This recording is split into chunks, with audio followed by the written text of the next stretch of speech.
السلام علیکم ورحمۃ اللہ وبرکاتہ۔ بسم اللہ الرحمن الرحیم۔ ناظرین و سامعین،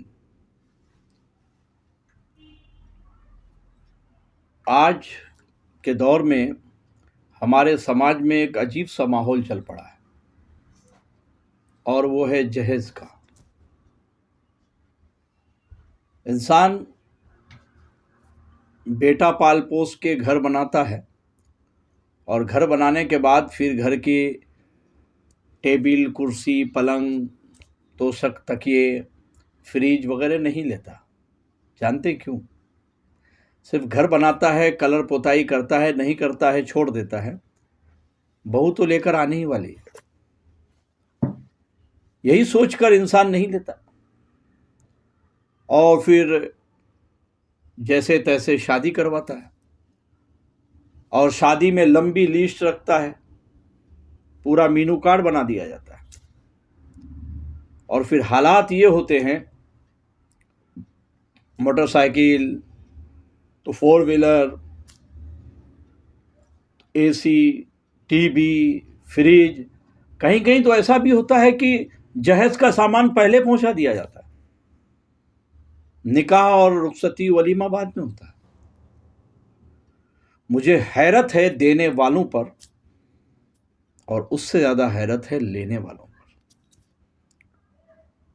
یہ کیا ماحول ہے، میری سمجھ سے باہر ہے۔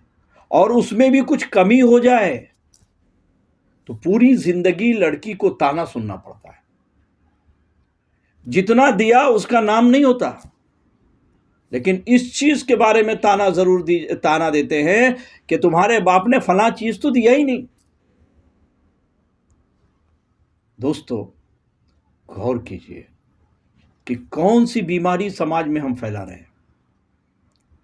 اور حد تو یہ ہے کہ لڑکی کو ستایا جاتا ہے، انہیں تکلیف دی جاتی ہے، انہیں گالی گلوچ کیا جاتا ہے۔ نمک کم ہے، کپڑا دھونا نہیں آتا، پریس کرنا نہیں آتا، ایسے معاملات کر کے انہیں طنز دیے جاتے ہیں، ان کا جینا حرام کیا جاتا ہے۔ حد تو یہ ہے کہ پورے گھر کا کپڑا دھو، پورے گھر کے لوگوں کی خدمت کرو۔ صاحب، آپ شادی کر کے بہو یا وہ لڑکا اپنی بیوی لایا تھا، یا گھر کی دھوبن لائی گئی تھی جس سے کپڑا دھونے کا کام لیا جائے؟ بہو کے آنے کے بعد گھر کے لوگ اپنا ہاتھ پیر ایک دم ڈھیلا کر لیتا ہے، بہو کرے گی۔ اگر سب مل جل کے کریں تو گھر میں کتنی خوشحالی آئے گی، مگر نہیں، ساس تو بالکل مہارانی بن جاتی ہے، اور ننند، اس گھر کی ننند تو کام کرنا ہی نہیں چاہتی۔ پتہ ہے کہ تم کو بھی کسی گھر میں بہو بن کے جانا ہے، تم کو یہی کرنا پڑے گا تم آج جو اپنے بھابھی کے ساتھ کر رہے ہو، اور کسی کو کچھ فکر، کچھ سوچ نہیں، انجام کی پرواہ نہیں کیے جا رہے ہیں۔ حد تو یہ ہے کہ چائے کی کپ میں چسکیاں لگا رہے ہیں اور بہو کو گالیاں دے رہے ہیں، چٹائی پہ بیٹھ کے کھانا کھا رہے ہیں، بہو کو برا کہہ رہے ہیں، ان کے ماں باپ کو تانے دے رہے ہیں۔ مرد جناب پسینہ پسینہ ہو کے موٹر سائیکل چلا کے آتے ہیں اپنے گھر والوں کے کہنے پر بیوی کو گالی گلوچ اور گھر سے نکالنے کے تیار ہوتے ہیں۔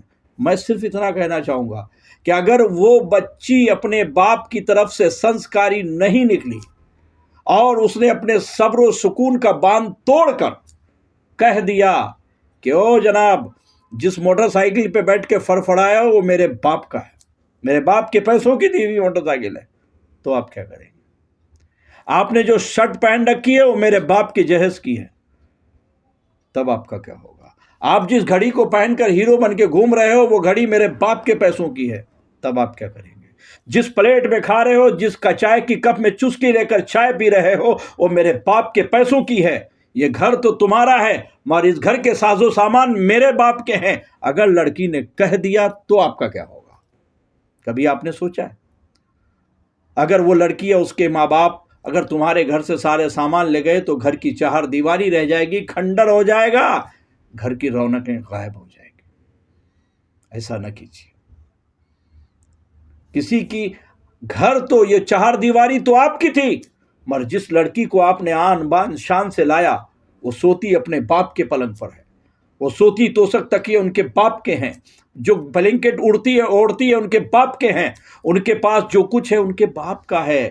آپ کا کیا ہے؟